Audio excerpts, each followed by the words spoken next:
नमस्कार। हमारे YouTube channel में आप सभी का स्वागत है।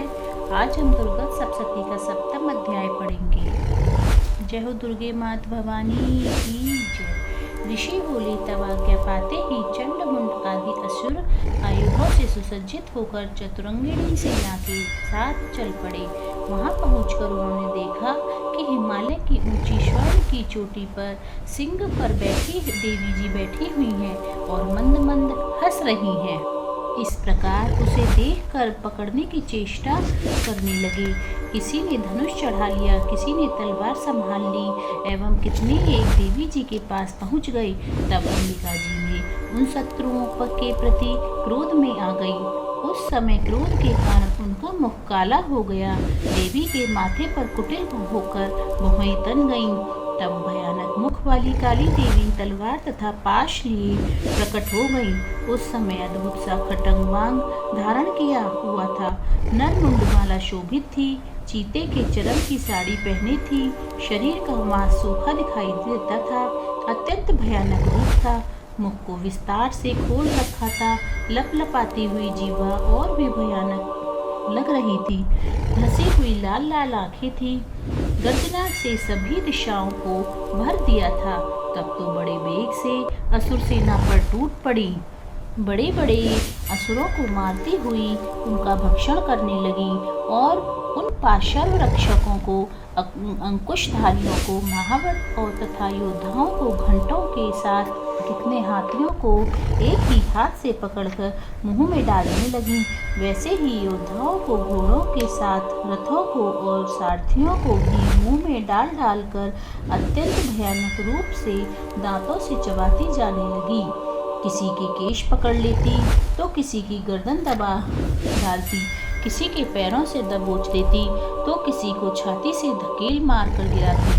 असुरों के द्वारा छोड़े गए अस्त्र शस्त्रों को मुंह से पकड़ती जाती और दांतों से पीसती जाती।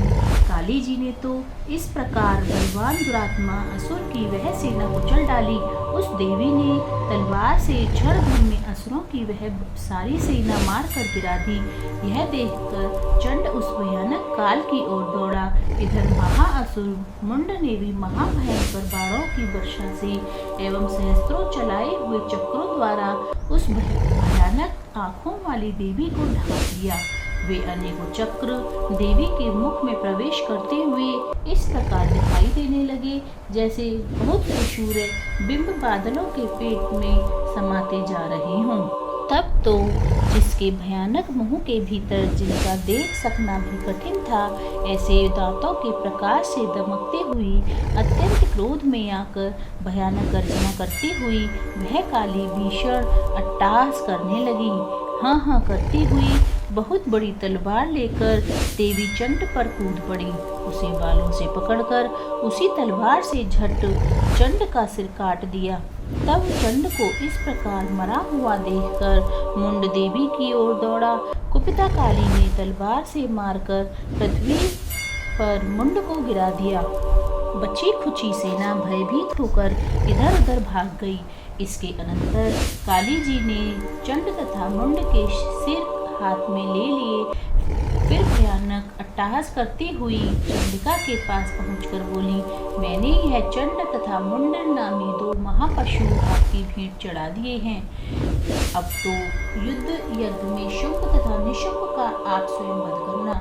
ऋषि बोले, अपने सम्मुख लाए गए चंड मुंड महासुरों को देखकर कल्याणी चंडिका काली से ललिता वचन में बोली, हे देवी कालिके, क्योंकि तुम चंड मुंड को लेकर मेरे पास आई हो, इस कारण इस लोक में तुम चामुंडा नाम से प्रख्यात होगी। बोलो दुर्गे मात भवानी की जय।